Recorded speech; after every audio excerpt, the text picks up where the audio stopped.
Welcome to my channel SK knowledge class. दोस्तों आज के इस वीडियो में आपको बताऊंगा क्लास 10th का गोला वाला सवाल। तो वीडियो को पूरा लास्ट तक देखिएगा। चैनल पे नए हैं तो चैनल को सब्सक्राइब कर लीजिएगा और घंटी को दबा के ऑल कर लीजिएगा।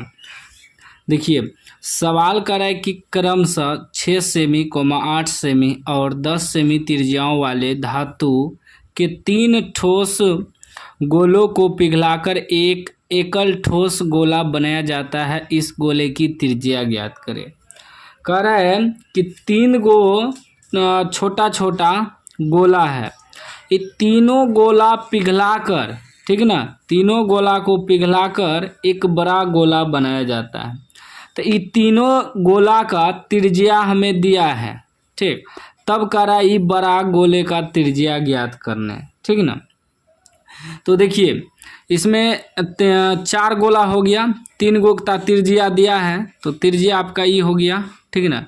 तो इसको मान लेते हैं एगो को R1, एगो R2, एगो R3। त्रिज्या को तो R से सूचित करते हैं, त्रिज्या हमें दिया है सबका, तो R1, R2, R3 मानना पड़ेगा।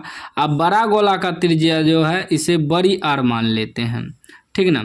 एगो कितना दिया है, 6 सेमी दिया है, एगो दिया है 8 सेमी, एगो दिया है 10 सेमी, ठीक ना। ये बड़ा त्रिज्या निकालना है आपको, ठीक। देखिए अगर कह दे कि 3 गोला, 5 गोला, जो भी जितना गोला दे दे, पिघला कर बात करें तब क्या करना है, तीनों गोला का आयतन निकालेंगे और तीनों गोला का आयतन जोड़ के ये बड़ा गोला के आयतन के बराबर में रख देंगे, ठीक ना। पिघलाने की बात करें तो समझ लीजिए कि आयतन निकालना है, क्योंकि देखिए ये तीनों गोला को पिघलाया, भले ही इसका आकार एक गोला में बदल दिया लेकिन गोला तो उतना ही है ना, आयतन तो उतना ही रहेगा। मान लीजिए पेन है, इसको हम पिघला कर छोटा सा गोला बना देंगे तो पेन का आयतन वही रह जाएगा जो इसमें है, ठीक। भले ही इसका आकार बदल जाएगा लेकिन आयतन उतना ही रहेगा, ठीक ना। इसलिए हम लोग क्या करेंगे, गोले का छोटे छोटे तीनों गोले का आयतन निकालेंगे और जोड़ेंगे, उसके बाद ये बड़े गोले का आयतन बराबर रख देंगे। लिखेंगे तीनों गोले का आयतन, ठीक ना, तीनों गोले का आयतन एक साथ निकालेंगे, तीनों गोले का आयतन, ठीक ना, आयतन। अब गोले का आयतन बराबर सूत्र मालूम होना चाहिए, तो गोले का आयतन जो सूत्र होता है यहाँ हम लिख देते हैं, गोले का आयतन बराबर सूत्र होता है 4/3 πr³। यह सूत्र होता है गोले का आयतन का, याद रखिएगा, ठीक। अब वही यहाँ 3 गोला है तो तीनों गोले का आयतन एक साथ निकाल देंगे, ठीक ना, क्योंकि बार बार कितना रखेंगे, डायरेक्ट 3 गोले का आयतन एक साथ निकाल देंगे हम लोग, ठीक है ना। 3 गोला है ना, तीनों गोले का आयतन, ठीक ना, डायरेक्ट निकालेंगे। तो इसमें देखिए 3 गोला का आयतन है तो एगो हो गया आपका 4/3 πr³, 4/3 πr³। तो एगो का R1 लेंगे प्लस फिर वही 4/3 πr³, एगो का R2 लेंगे प्लस 4/3 πr³, एगो का R3 लेंगे। तीनों का एक साथ निकालेंगे क्योंकि बाद में जोड़ना ही है तो डायरेक्ट एक साथ निकाल देंगे, शॉर्ट में बन भी जाएगा।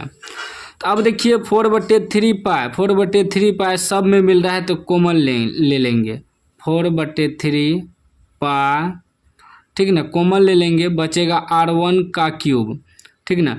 R1 आपका क्या है, 6 है तो 6 का क्यूब प्लस 4/3 π तो कॉमन ले लिए, क्या बचा R2 का क्यूब, R2 कितना है 8 है तो 8 का क्यूब प्लस 4/3 π कॉमन ले लिए, बचा R3 का क्यूब, R3 कितना है 10 है तो 10 का क्यूब, ठीक ना।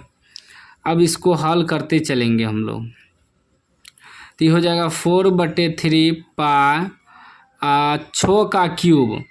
6 का क्यूब का मतलब हुआ 6 गुना 6 गुना 6। क्यूब का मतलब हुआ 3 बार गुना करेंगे, तो 6 का क्यूब आपका निकल जाएगा 216, ठीक ना, प्लस 8 का क्यूब यानी कि 8 गुना 8 गुना 8, तो ये आ जाएगा 512, प्लस 10 का क्यूब, 10 का क्यूब आ जाएगा आपका 1000, ठीक। अब देखिए 4/3 पाई, टोटल को जोड़ेंगे तो आ जाएगा 1728, ठीक ना, ये इससे गुना में है, ठीक। अब पाई का मान इसलिए नहीं रख रहे हैं, आप लोग सोचते हैं कि 22/7 होता है, लेकिन नहीं रख रहा है, इसलिए नहीं रख रहे हैं कि बाद में हमें बड़े गोले का आयतन निकालना है ना, तो 4/3 पाई कट जाएगा, ठीक ना।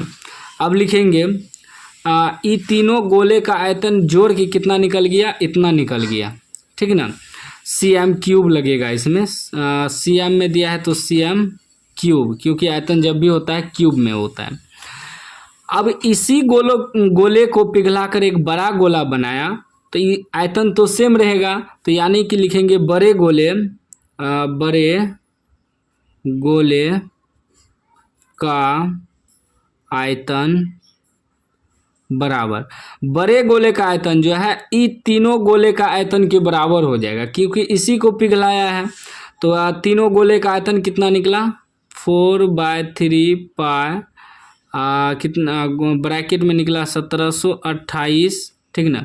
तो बड़े गोले का आयतन का भी सूत्र वही होगा, 4/3 पाई बड़ी आर क्यूब, क्योंकि ये बड़ी आर है ना इसका त्रिज्या, क्योंकि सूत्र होता है 4/3 पाई आर क्यूब, तो बड़ी आर है तो बड़ी आर दे दिए, इतना बराबर इसको रखेंगे, क्योंकि दोनों का आयतन बराबर है, इसी गोले को पिघलाकर बड़ा गोला बनाया है तो आयतन सेम रहेगा, गुना 1728। अब देखिए 4/3 कट गया, बराबर में पाई भी कट गया, क्या बचा, आर क्यूब बराबर 1728, ठीक ना। जब आर बराबर निकालेंगे तो इस 1728 पे घनमूल हो जाएगा, घनमूल यानी कि 3 गो मिलके बाहर निकलेगा। अब 1728 का घनमूल निकालते हैं। 1728 का हम रफ में जब घनमूल निकाले तो ये आपका आ गया कितना, यहाँ हम लिख रहे हैं घनमूल आपका आ जाएगा 2 गुना 2 गुना 2 गुना 2, 1 2 3 4 5 6 गो 2 गुना 3 गो 1 2 3, इतना घनमूल आ गया। इसको जो है ना आपको गुणनखंड कर लेना है, जैसे हम निकाले हैं, ठीक ना, इस प्रकार गुणनखंड कर लेना है। अब देखिए 3 गो मिल के बाहर निकलेगा, घनमूल है तो ये मिल के बाहर निकल गया, 3 गो 2 तो 1 गो 2 मिलेगा, फिर ये 3 गो 2 है तो 1 गो बाहर निकलेगा, फिर ये 3 गो 3 है तो 1 गो 3 बाहर निकलेगा, तो यानी कि कितना हो गया, 2 दूनी 4 तिया 12 cm जो है बड़े गोले का त्रिज्या मालूम हो गया। 12 cm आपका आंसर हो जाएगा। इस तरह का सवाल अगर आपको दे तो इसी प्रकार बनाना है। कोई भी डाउट हो तो आप कमेंट बॉक्स में पूछ सकते हैं। अभी तक चैनल को सब्सक्राइब नहीं किए, सब्सक्राइब कर लीजिए और घंटी को दबा के ऑल कर लीजिए।